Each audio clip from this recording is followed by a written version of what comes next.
Ang pakikilahok ni Tuba Büyük-Östen sa Paris Fashion Week at ang ngiti na nagmumula sa mga kalahok, ang mga mahihirap na araw ni Engin Akurek sa bilangguan ay naging sanhi ng paglaki ng mga talakayan.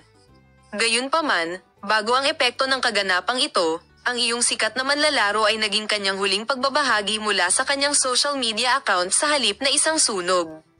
Ibinahagi ni Tuba Büyük-Östen ang larawan na kinunan sa isang sikat na taga-disenyo ng fashion ng Pransya sa pagbabahagi ng buhay sa ilalim ng mensahe na ang buhay ay tungkol sa kung paano ka nabuhay.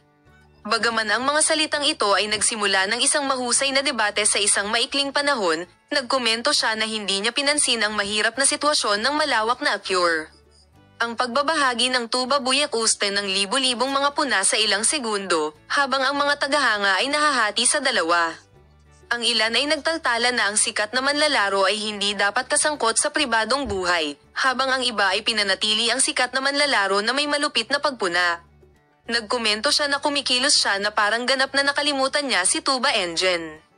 Gayunpaman, ang pangunahing kaganapan na naggasolina sa mga talakayan ay ang ilang mga sikat na pangalan ay nagustuhan ni Tuba Büyük-Östen at komento.